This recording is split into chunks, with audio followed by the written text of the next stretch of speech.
Vamos lá, começar mais um tempo de estudo. Êxodo, capítulo 1. Êxodo, capítulo 1.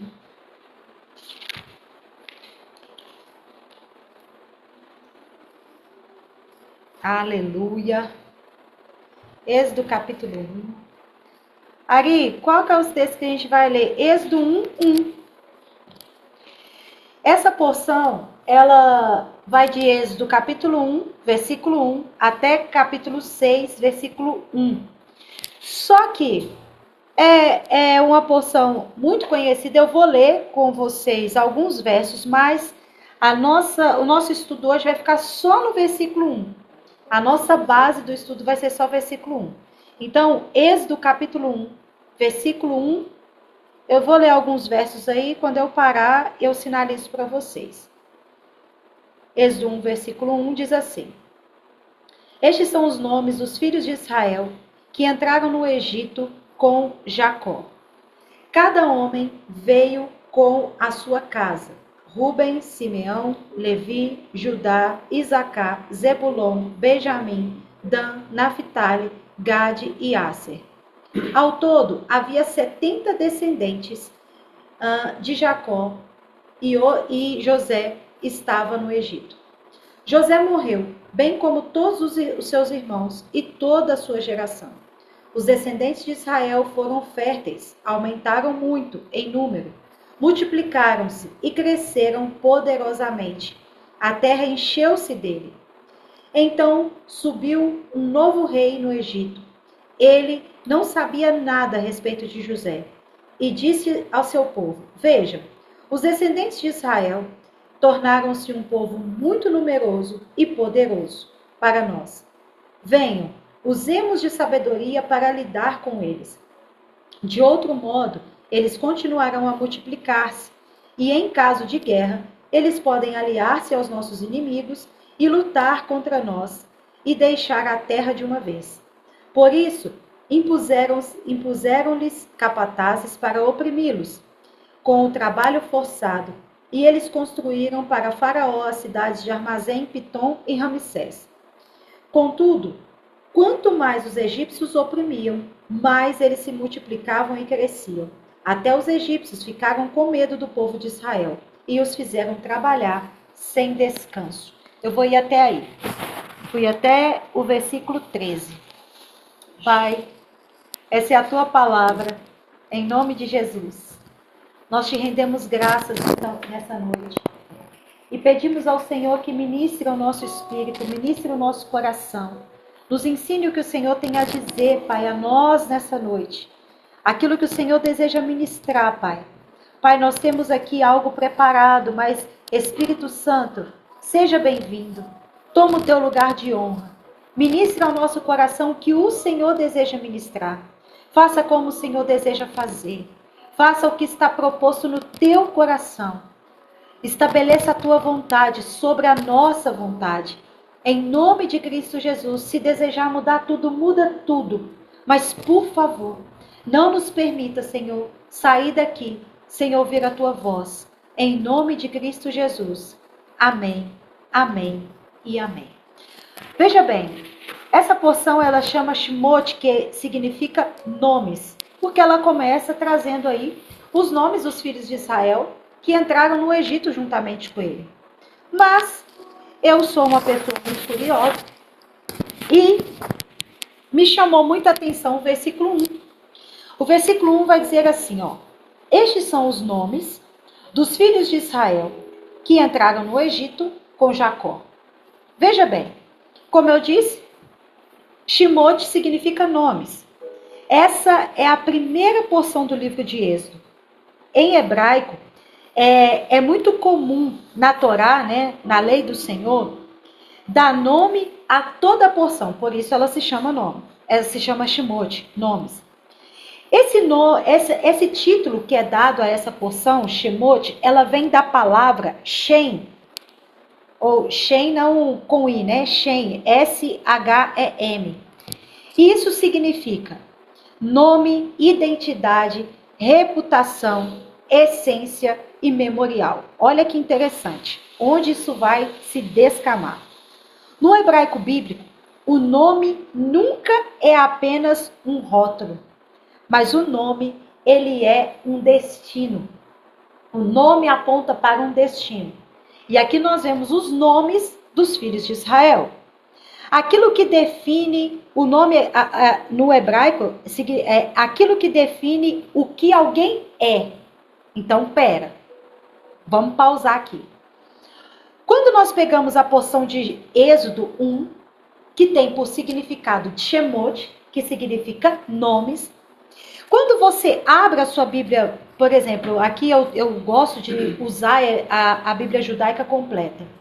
Quando nós pegamos o texto aqui, a base, o título, Shemot, ele está dizendo assim, olha, nomes. Mas não é apenas isso. Então, eu sempre digo, né, que nós precisamos de ser curiosos quando a gente está lendo a Bíblia. E eu fui e falei, Senhor, mas por que nomes? Né? O que tem na profundidade disso? E aí me veio ao Espírito, porque nome aponta para destino. Aí, Thaís, a gente pega o início da primeira porção, primeiro capítulo. Qual é o destino dessa galera aqui? Escravidão. Falei, calma, Jesus. Tem alguma coisa aqui que nós não estamos vendo, mas que eu quero muito ver. Então me ensina. E vou deixar um código aqui para você. Sempre estude a Bíblia depois de orar. Porque o fluxo da revelação aumenta. Então veja. O que é nomes? É aquilo que define não o que aquela pessoa está fazendo. É aquilo que define quem a pessoa é. Então, o seu nome aponta para um destino. Aquilo que carrega um destino, um propósito, uma autoridade, mas que também expressa um legado.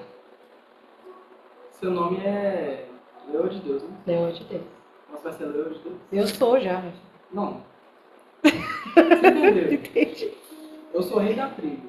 É isso aí. Você já é rei da tribo? Calma que a gente vai chegar. Aqui, eu não lembro qual era dele. O nome do Alisson vem com a conotação de riquezas. Mas calma aí, só para mim não perder a linha de raciocínio. Shalom, Valdeni, Shabbat Shalom, seja bem-vinda. Veja bem, nós estamos em Êxodo capítulo 1, versículo 1. Veja o significado profético disso. Estes são os nomes dos filhos de Israel que vieram ao Egito. Êxodo 1, versículo 1. Mesmo na escravidão, queridos, olha o que a gama de revelação que o Senhor vai nos trazer aqui. Mesmo a nação de Israel estando no Egito, Deus não os reconhece como escravos, mas Deus os chama pelo nome. Você pode ver, aqui não era, Deus não está expressando em Êxodo 1, versículo 1, os escravos da tribo de Zebulon, os escravos da tribo de Benjamim, os escravos da tribo de Dan. Não! Deus diz assim, olha, estes são os nomes dos filhos de Israel que vieram ao Egito. Então, numa interpretação de texto, isso é quem eles são. Filhos de Israel, na condição de escravos, mas não com a essência de escravos. Se pudéssemos ler dessa seguinte forma, daria esse significado. Então, Israel estava entrando em Mitzraim, que é no Egito, um lugar de opressão, um lugar de limitação, um lugar de trabalho forçado, um lugar de escravidão. Mas, veja bem, ainda assim, Deus não os chama por número e nem por escravos. Deus os chama por filhos. Por isso me chamou a atenção o primeiro versículo. Queridos, eu estou aleluiada com essa porção. Vocês vão entender no final dela o aleluiamento, se é que essa palavra existe, que eu estou com essa porção. Porque na hora que eu peguei isso aqui, eu falei, cara, o nome dos filhos de Israel, que estão indo para o Egito é lugar de escravidão, mas o Senhor está falando dos filhos de Israel. Então, veja bem, o lugar que você está, perceba isso, não altera o que Deus planejou ao seu respeito. Queridos, eu sempre digo isso, Quando nós estamos estudando a porção, você tem que ter caneta, você tem que ter papel na mão, você tem que ter Bíblia, porque o que tem de código que o Senhor está liberando aqui, e vai liberar. Veja isso. O lugar em que você está não altera o que Deus já planejou ao seu respeito. A não ser que você decida não viver os planos de Deus ao seu respeito. Mas isso não quer dizer que Deus teve um pensamento, nossa, eu tenho esse pensamento sobre tais, mas quer saber de uma coisa? Aborta o plano. Não, Deus não tem isso. Eu sempre digo isso. Uma vez conversando com o Cadu, eu disse, Cadu, entenda isso, Deus não tem plano B. Deus tem um plano. E ponto. O plano. Isso aí. Então, Shemot, Êxodo, declara que, mesmo escravos, Deus tem uma identidade para o povo dele. Nessa condição de escravo, Deus tem uma identidade para o povo dele. A escravidão não tem poder para cancelar o que Deus já determinou. Ser escravo é uma condição temporária aqui. Não é uma condição permanente. Guarde isso no seu coração. Aqui trazendo para nós. O período que nós passamos de escravidão na nossa vida, é por isso que a palavra de Deus vai dizer, Ele nos arrancou do império das trevas e nos conduziu para o reino do seu Filho amado. Veja, império das trevas, mas com Ele é reino, é governo, é autoridade do Filho amado. O ambiente não define o nome que Deus já te deu. E aqui eu até coloquei, qual é o seu nome? E o que o seu nome significa? Acaso você já pesquisou sobre o seu nome? O que o seu nome significa? Queridos, eu sei detalhe por detalhe do meu nome, porque eu fiz questão de decorar. Então, pesquisa, Sirlei. Porque nome aponta para destino. O Derek tem o significado, o rei da tribo. O Alisson está ligado a alguma condição de riqueza, que eu não me lembro com totalidade, mas nós vamos pesquisar. O Wagner eu não lembro. Mas você pesquisa no YouTube, no Google mesmo. Qual o significado do nome na IA? Pesquisa a raiz do seu nome, de onde ele veio. Pode fazer é igual eu tô falando, eu fiz a minha no Google mesmo. Porque o meu nome está na Bíblia. Aí que dá um significado mais profundo. Mas pesquisa lá. O que meu nome significa? Qual o significado do nome está aí? Sempre que é aniversário de alguém, eu gosto de liberar a palavra profética com base no nome daquela pessoa. O meu nome Wagner significa construtor de carroças, fabricante de vagões ou transportador. Com base na Bíblia, coloca assim. Não, mas você só acha o nome com base na Bíblia se ele estiver na Bíblia. Depois a gente faz essa pesquisa. O meu também. Tá? Não. Porque senão a gente vai perder a linha de raciocínio. Calma aí. Então, qual é o seu nome e o que o seu nome significa? Ponto. Meu nome significa Leoa de Deus, Arielle. Pereira significa árvore frondosa. Do Carmo vem de Monte Carmelo. E ano passado, no meu aniversário, eu descobri que o meu nome também significa altar dedicado ao Senhor. Quer isso tudo a ver comigo, né? Louvado seja Deus. Mas vamos lá. Apenas você pode dar. Seu nome é germânico? Então tem uma raiz no hebraico, depois a gente vê. Apenas você pode dar o direito e a autoridade para Faraó mudar o seu nome. Está entendendo isso aqui? Apenas você pode dar o direito para que Faraó mude seu nome. Como assim, Arielle? Sabe por quê? Porque Deus via os filhos de Israel como... Deus via Israel como filhos, mas Faraó os via como escravos, como uma população numerosa de escravos. Eles passaram a se ver como escravos. Sim ou não? Sim. Você pega a porção de Êxodo, você vai ver que eles até fora do Egito, eles estão ainda com a mentalidade que Faraó estabeleceu sobre eles. Então, como que eu dou poder para Satanás para me fazer escravo? Quando eu condiciono a minha mente aquilo que Satanás está dizendo ao meu respeito. Mas como que eu me torno filho? Quando eu tomo os pensamentos de Deus ao meu respeito. Ele me chama de filho, então eu sou filho. Em João, capítulo 15, versículo 15, a palavra de Deus vai dizer assim, ó, já não vos chamarei mais escravos. Nós falamos disso agora na oração, né?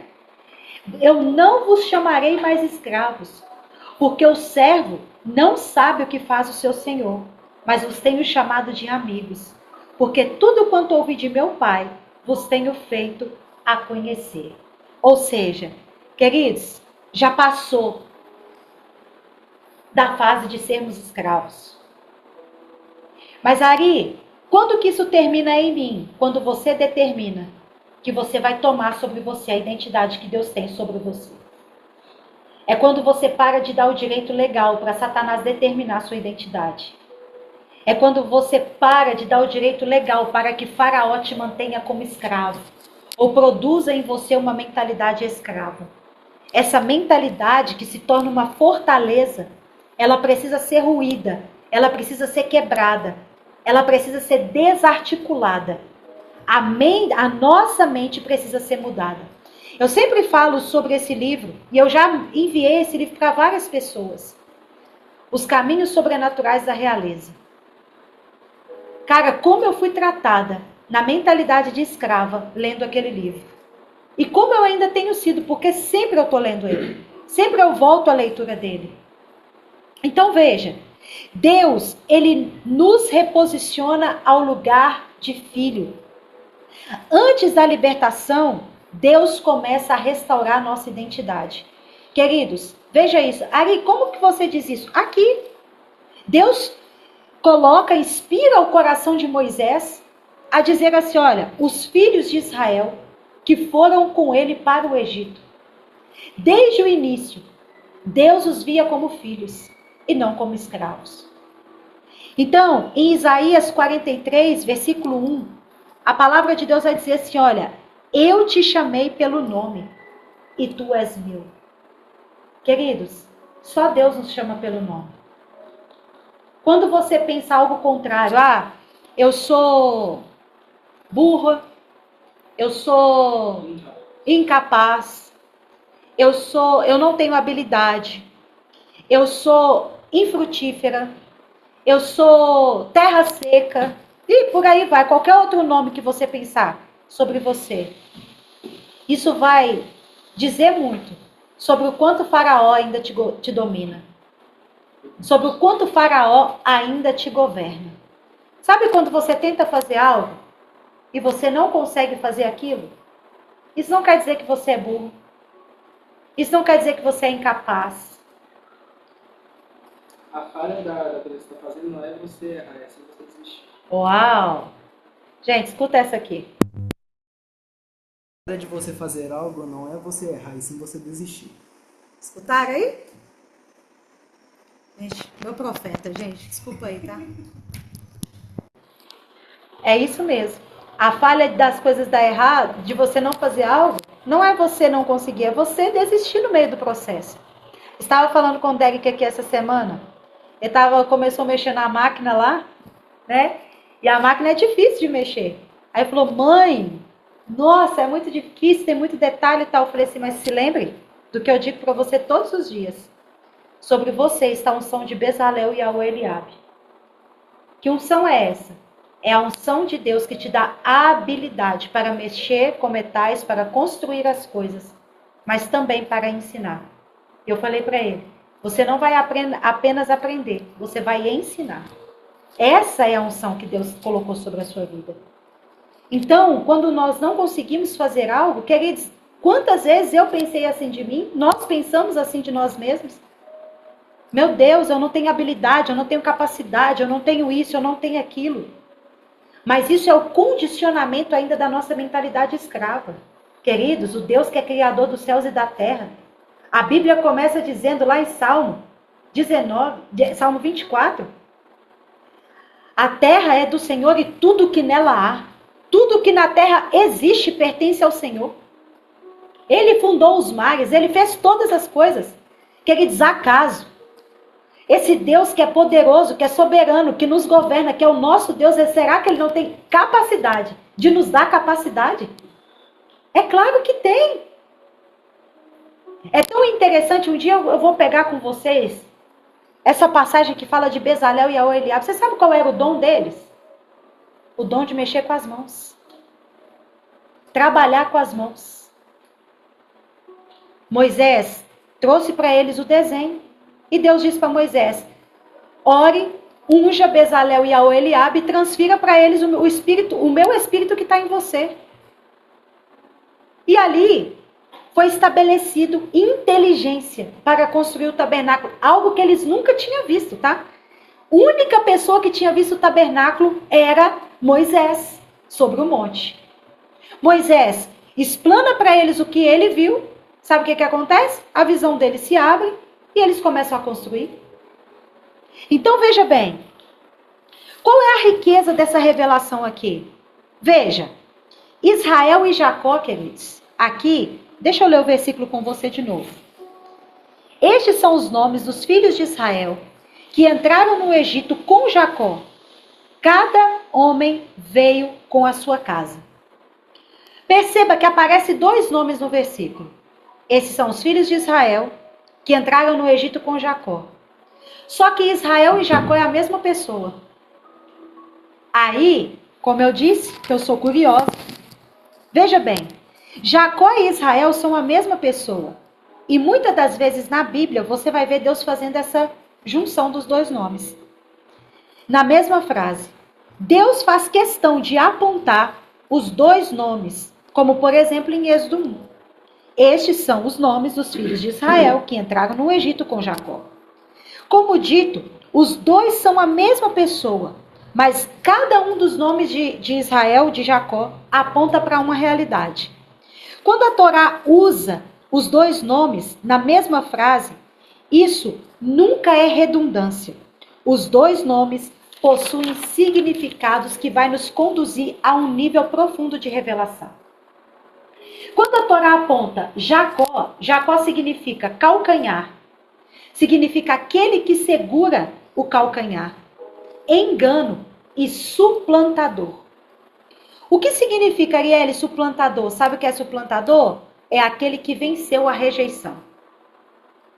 Jacó também era conhecido por ser enganador, porque ele nasceu segurando o calcanhar de seu irmão, por causa da questão da primogenitura. Mas veja, Jacó aqui nos aponta, queridos, para a humanidade, para a fraqueza, para um caminhar que está ainda em construção. Alguém, queridos, que está vivendo o processo. Tem alguém vivendo processos aí? Todos nós vivemos processos o tempo todo. Agora, Israel significa aquele que luta com Deus, que prevalece, príncipe de Deus, governo, autoridade espiritual. Calma. Então veja, Jacó está apontando para a humanidade do homem que precisa de depender do Senhor para chegar no nível de Israel, que é o príncipe de Deus, que governa sobre as suas dores, sobre as suas debilidades, que governa em Deus sobre as coisas, que é alguém frutífero, que é alguém de autoridade espiritual. Queridos, todos nós passamos por esse processo, de Jacó para Israel. Todos os dias passamos por esse processo, de Jacó para Israel. Ari, o que você está dizendo? Eu estou dizendo que a nossa vida é uma contínua libertação.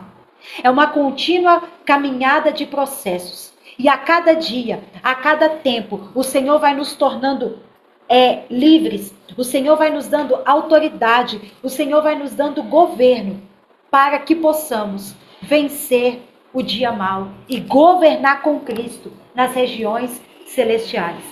Então Israel aponta para a identidade redimida, para a posição, para o destino profético e para a autoridade que Deus já havia determinado sobre ele e sobre os seus filhos. Então, queridos, tem algo de Deus determinado sobre a tua vida. Tem algo de Deus liberado sobre a tua vida. Deus tem planos sobre a tua vida. Deus tem projetos sobre a tua descendência. Deus, ele tem um plano traçado para o teu destino. O que precisamos? Passar pelo processo. e chegar ao nosso destino profético. Então, por que Deus usa os dois nomes juntos? Veja isso.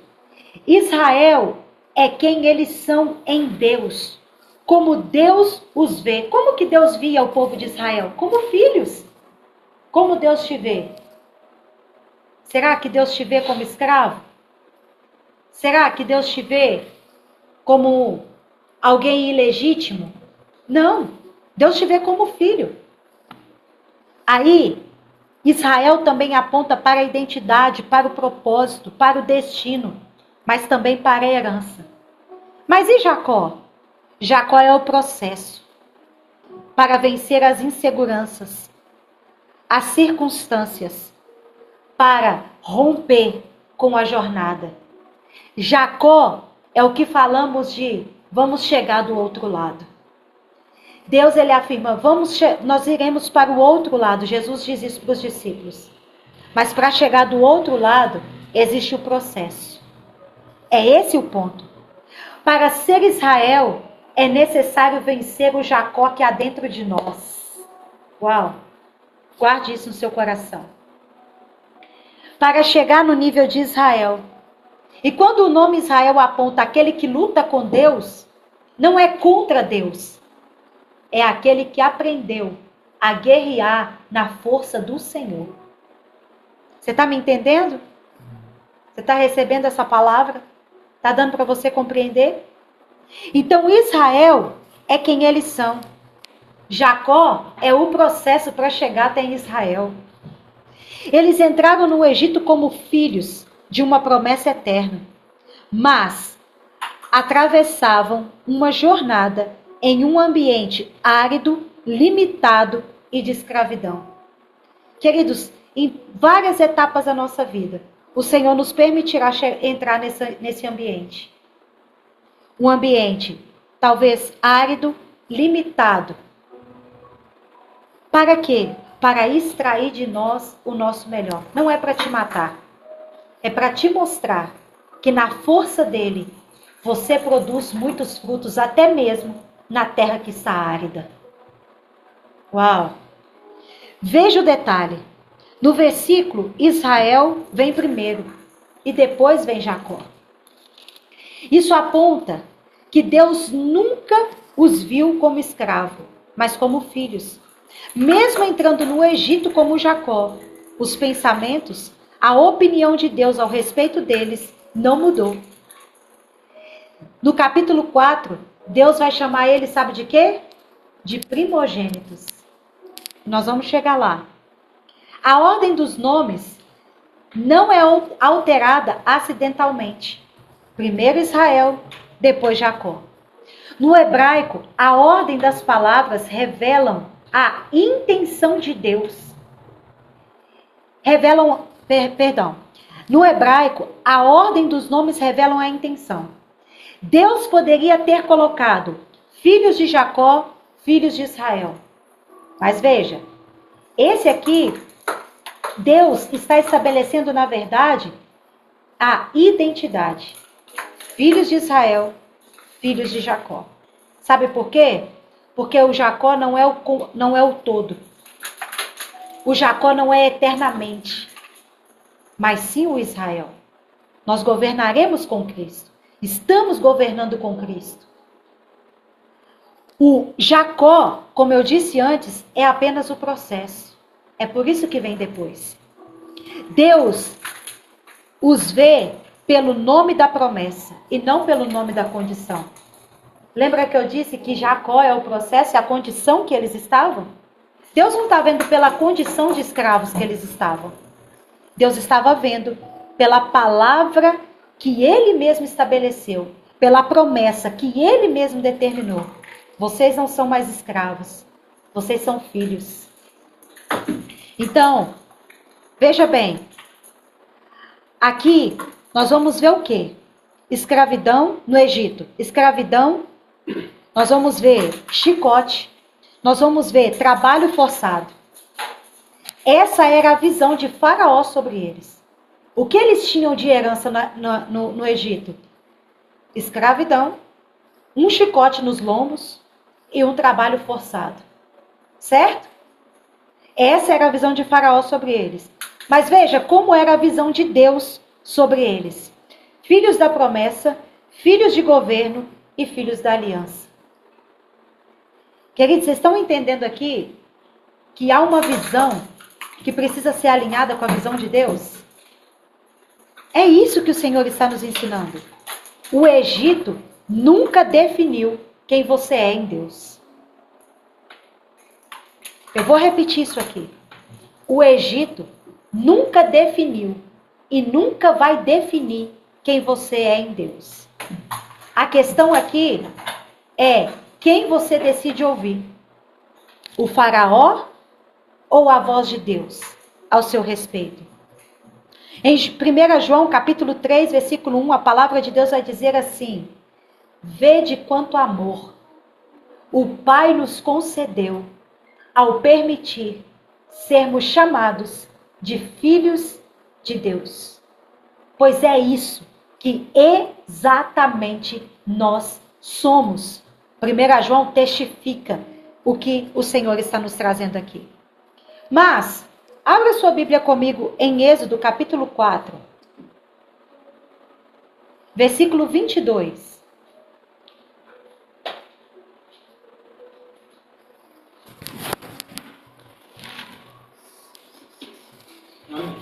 Amém? Êxodo 24, Êxodo 4, versículo 22. Veja o que está escrito. Isso aqui é Deus falando para Moisés, tá? Moisés não tinha chegado ainda no Egito para libertar a nação de Israel. Mas Deus já manda um recado para Faraó. Veja. Então você dirá ao Faraó, veja o recadinho de Deus para Faraó. Adonai diz, Israel é o meu primogênito. Eu disse a você, deixa o meu filho ir adorar-me, mas você se recusou-se, deixá-lo partir. Por isso, eu matarei os seus primogênitos. Sabe o que Deus estava dizendo? Você decidiu manter cativo o meu filho primogênito.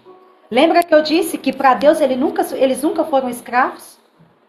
Olha o recadinho, simples, né? Nada ameaçador.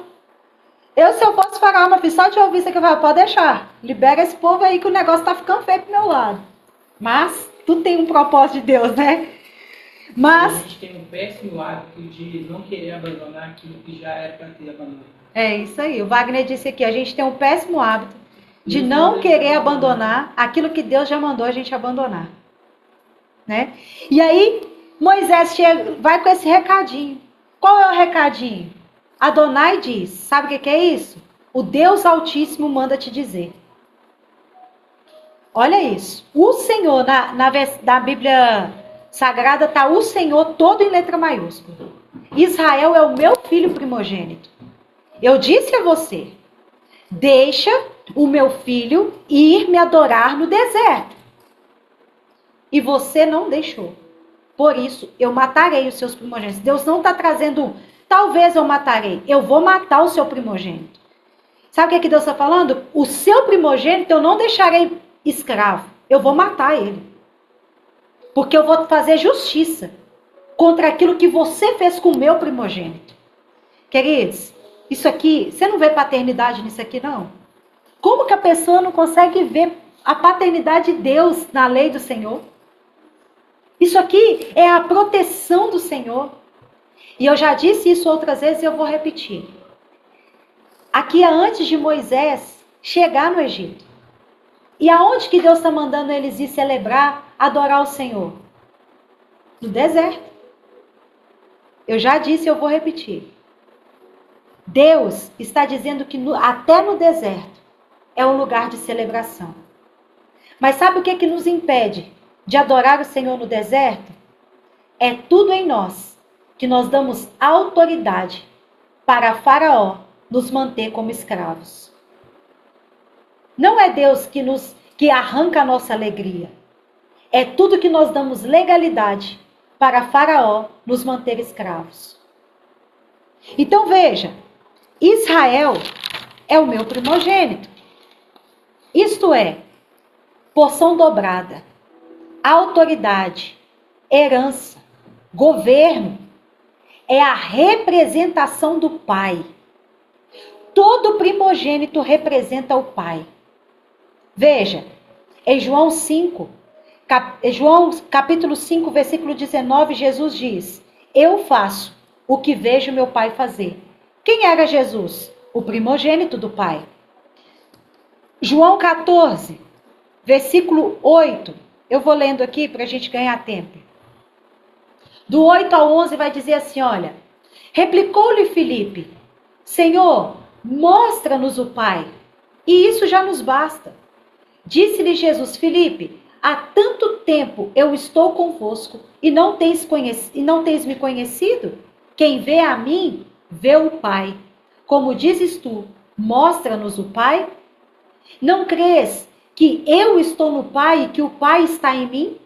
As palavras que eu vos digo, não as digo por mim mesmo, mas o Pai que permanece em mim faz esta obra, faz as suas obras. Sabe o que é que Jesus está dizendo? Eu sou a imagem do Pai. Eu sou um com o Pai. Eu sou o primogênito do Pai. Todo primogênito representa o Pai. Em João, capítulo 17. Deixa eu abrir aqui. Versículo 21.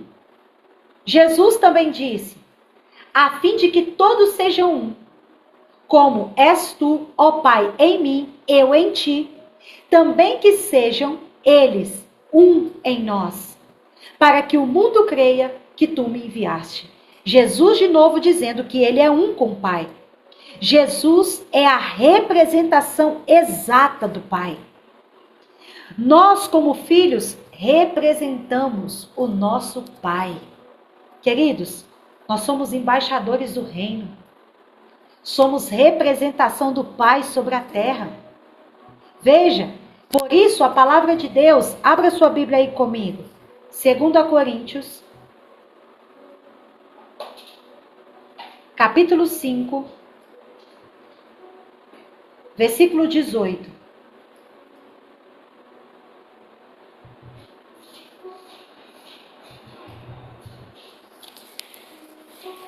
Vou pegar na judaica aqui, que eu acho que ela...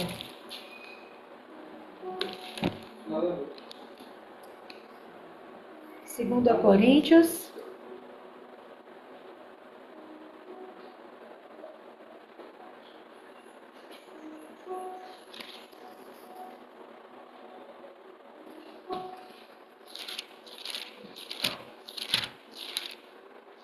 capítulo 5, versículo 18.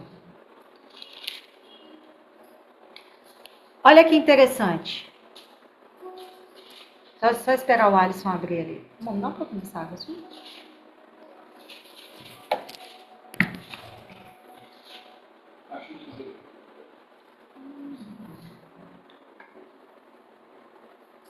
Diz assim, ó. Tudo procede de Deus, que por meio do Messias nos reconciliou consigo e nos outorgou a obra ou ao ministério da reconciliação. Deus no Messias estava reconciliando a humanidade consigo, sem lhes imputar os pecados e nos confiando a mensagem da reconciliação. Portanto, somos embaixadores do Messias. De fato, Deus nos chama à reconciliação. Deus chama a reconciliação por nosso intermédio. Nossa tarefa é dizer, por ordem do Messias, reconciliem-se com Deus. Deus fez desse homem, sem pecados, a oferta pelo pecado, a nosso favor, para que, unidos a Ele, possamos participar de forma plena da sua justiça. Aí, o que isso tem a ver? Isso tem a ver que Cristo, Ele é o primogênito da criação. E Ele nos outorgou também ao ministério da reconciliação. E esse ministério da reconciliação, ele vai nos trazer o impacto, queridos, da aliança que temos com Cristo. E se temos aliança com Cristo, temos também... Deixa eu só virar o celular aqui, queridos, um minuto.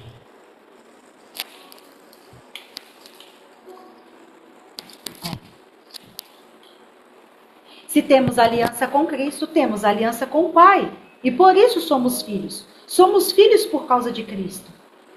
Por isso, o primogênito, queridos, ele é mais cobrado, ele é mais perseguido, ele é mais visto.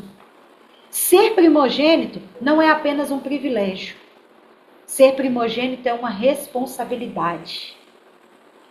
A gente vê, e eu já preguei muito sobre isso, né? Às vezes a gente fala só da porção dobrada, a gente fala só das poderosas bênçãos que o primogênito ele carrega, né? Mas hoje o Senhor, ministrando ao meu coração aqui de manhã, e o Senhor começou a trazer esse entendimento ao meu coração. Filha, não é só os benefícios do primogênito.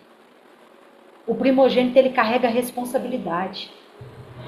O primogênito ele carrega a promessa da continuidade das gerações. Queridos, vamos lá pegar um exemplo de primogenitura que custou muito. José. Ari, mas José não era primogênito, ele foi posto como primogênito antes de sair da casa do pai dele. O pai dele veste ele de primogênito. Quando os irmãos de José, ele chega no Egito, quando a primeira vez que eles se encontram, José já está governando o Egito. Mas a alma de José, né, eu falei sobre isso aqui no penúltimo Shabat, a alma de José, ela ainda está passando por processo.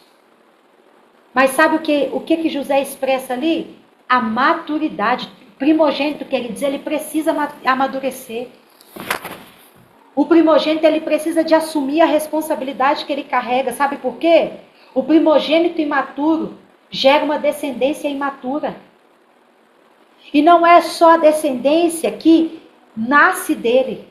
Você pensa se José fizesse pirraça? Você pensa se José chegasse lá no Egito e ele começasse a falar: ó céus, ó vida, ó tempestade, ninguém me ama, ninguém me quer. Oh meu Deus, como eu vim ser escravo na casa de Potifar, como eu fui preso aqui. E começasse a murmurar e a reclamar de tudo aquilo que estava acontecendo. Queridos, o que seria da nação de Israel? O que seria do Egito? O que seria das 70 nações? Querido, se José não se posiciona, estou te falando de um homem que o seu ministério foi muito grande. José diz aos seus irmãos: olha, não se preocupe com o que vocês fizeram para mim, pois Deus transformou o mal em bem. Eu entendi o porquê que eu vim aqui. Isso é maturidade. Você imagina se José deita no chão e começa a fazer pirraça? Estou falando de alguém que foi muito conhecido. Agora, você acha que Deus iria aliviar para nós? José governou o Egito. O Senhor nos colocou como mordomos de tudo aquilo que é dele sobre a face da terra. E como primogênitos do Pai, nós temos responsabilidade. Nós temos que amadurecer. Nós temos que crescer. Nós temos que avançar. Nós temos, queridos, que tomar a nossa capa de primogênito e fazer jus à capa que o Senhor colocou sobre nós. Nós temos, queridos, que ter a mentalidade de um primogênito. Você pensa se José pega, ao ouvir o sonho de Faraó, e fala assim: eu também não estou a fim de interpretar nada, não. Que as vacas magras venham, que todo mundo morra, que todo mundo se exploda para lá. Você pensa, queridos? Agora, muitas das vezes, o Senhor confia coisas a nós, e nós estamos fazendo assim, imaturos. A gente pensa no que o fulano não fez, o que o fulano deixou de fazer, aquilo que eu ouvi, aquilo que eu deixei de ouvir. A gente pensa no irmão que pecou contra mim, mas foi culpa do fulano, foi culpa de ciclano. Quer dizer, eu amei essa proposta do apóstolo Éder de agora. Você vai olhar para dentro de você vai ver que você é culpado de tudo. Para de se vitimizar. José, quer dizer, ele teve que sair do lugar de vítima e tomar sua posição naquilo que aconteceu. A porção nem é de José, mas está na família. Então vamos lá, entenda isso. E por que disso? Porque, queridos, alguém tem que suceder ao pai.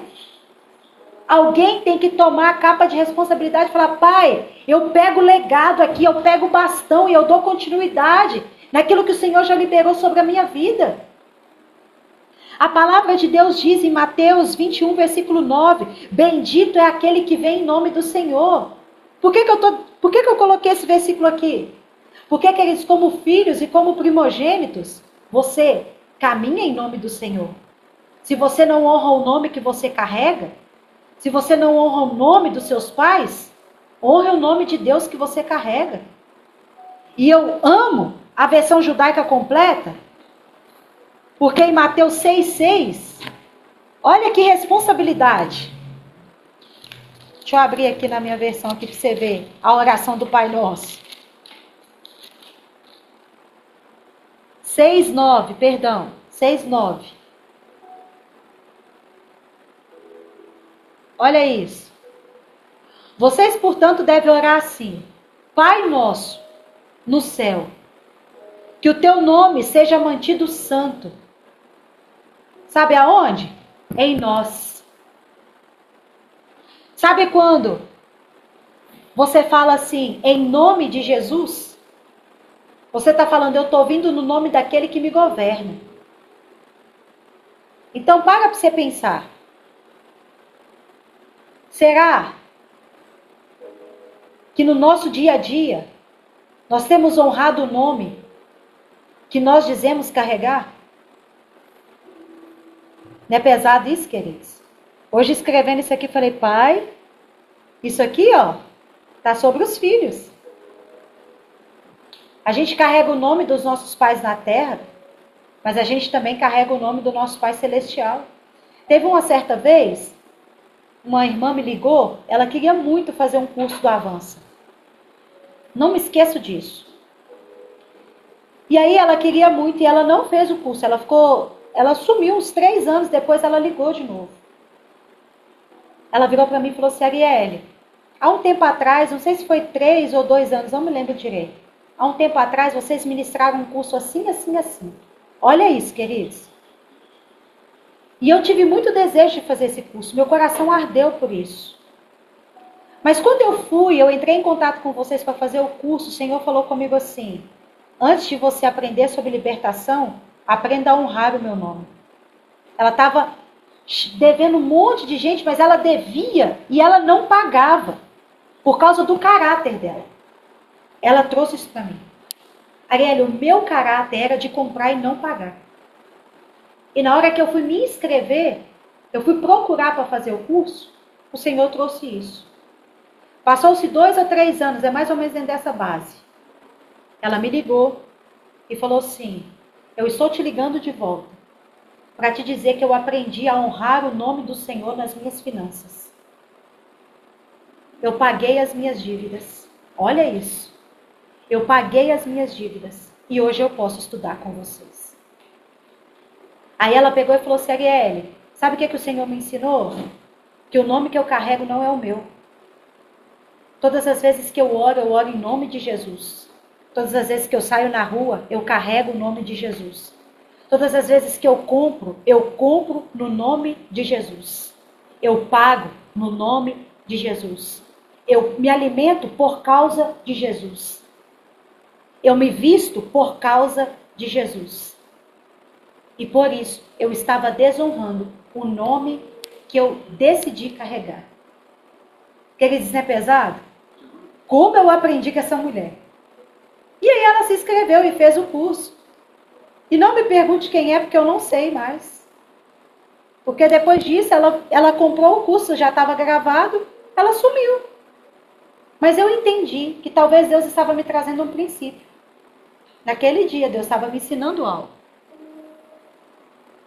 Então, queridos, nós viemos em nome de alguém. Por isso o texto aqui de Mateus 21:9 diz, bendito é aquele que vem em nome do Senhor. Aquele que honra o nome do Senhor é bendito, onde quer que ele vá. Uau, isso é muito profundo. Ser primogênito não é carregar apenas uma reputação. É carregar a honra de ser chamado pelo nome do Senhor. Quando eu falo aqui primogênito, através de Cristo Jesus, Cristo é o primogênito da criação. Mas talvez nós aqui, eu sei que eu sou primogênita, Thaís é primogênita, Derek é primogênito, né? Então, essa porção não é simplesmente para nós que carregamos a primogenitura, mas é para todos nós que estamos ligados com Cristo. Somos herdeiros e co-herdeiros com Cristo.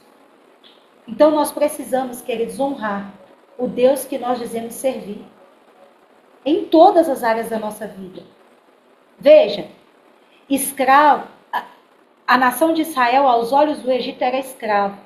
Aos olhos de Deus, eram filhos de Deus. O Egito os vê como mão de obra. Olha os 3 aspectos que a gente vai encontrar aqui. Tá dando para me ouvir? Tá? Olha os 3 aspectos que nós vamos encontrar aqui. O Egito os vê como mão de obra, Faraó os vê como um número de escravos e Deus os vê como primogênitos. Dentro desses 3 aqui, qual que você escolhe? Primogênito, né? Lógico. Então, queridos, eles estavam na condição de escravo, mas a essência era de filhos da promessa. A condição que você está não determina quem você é em Deus. A condição que você está não aponta para o seu final. Aponta para o Jacó que você está vencendo dentro de você. A condição que você está só está anunciando: Israel está chegando. O que é Israel? Vou repetir para você, para que você não se esqueça. Israel, aquele que luta com Deus, aquele que prevalece, aquele que é príncipe de Deus, aquele que governa com autoridade, aquele que governa espiritualmente e fisicamente, é claro. Vai contar as posses aí de Israel para você ver se você consegue chegar no denominador comum. Em Êxodo, capítulo 1, versículo 7, diz assim, ó. E aqui eu estou finalizando, tá? Estou no finalzinho mesmo da porção. Vamos lá comigo? Êxodo, capítulo 1, versículo 7.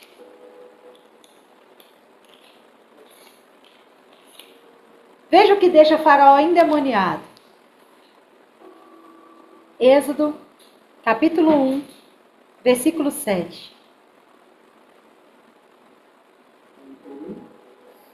Queridos, eu acho lindo demais o Senhor. Lembre-se que no versículo 7 eles já tinham descido para o Egito, tá? Olha que interessante. Os descendentes de Israel foram férteis, aumentaram em muito o seu número, multiplicaram-se, cresceram poderosamente e encheu a terra deles. Deles quem? Do Egito. Sabe o que estava acontecendo aqui? Era escravo. Mas, antes de ser escravo, não se esqueça, era descendente de Israel. De quem você é descendente? Descendente de Abraão. Você é descendente de Cristo. Ele te comprou por um alto preço.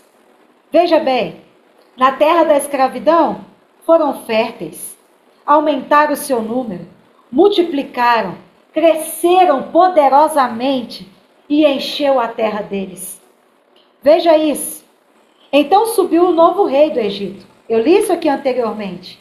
E sabe o que ele tinha? Medo. De quem? Dos escravos? Dos filhos. Sabe por quê? Porque os filhos vêm para causar terror no Faraó mesmo. Esses somos nós. Veja isso. Aí Faraó traça um plano, uma sabedoria humanista. Veja, olha que interessante. Venham, versículo 10. Usemos de sabedoria para lidar com eles. De outro modo, eles continuarão a multiplicar, isso quer dizer que eles não pararam. E em caso de guerra, eles podem aliar aos nossos inimigos, lutar contra nós e deixar a terra de uma vez. Ele já estava dando a palavra profética. Sabe por quê? Porque, de fato, eles se aliaram com o inimigo de Faraó. Quem era o inimigo de Faraó? Deus. Não foi Deus que pelejou contra eles? Não foi Deus que libertou Israel do Egito? Veja, lutaram contra nós. Deus não lutou contra todo o exército de Faraó? Os exércitos celestiais, os governos espirituais? Lutou. E de uma só vez, E com toda a riqueza do Egito que eles tinham roubado de Israel, eles saíram com cabeça erguida, marchando para o deserto. E foram restituídos. Para quê? Para lhe celebrar uma festa no deserto. Uau! É isso que o Senhor faz conosco, queridos. Mesmo em circunstância escrava, eles manifestam a sua essência. Por causa disso, Faraó levantou opressores, capatazes para os oprimir, mas Deus se levantou para os defender.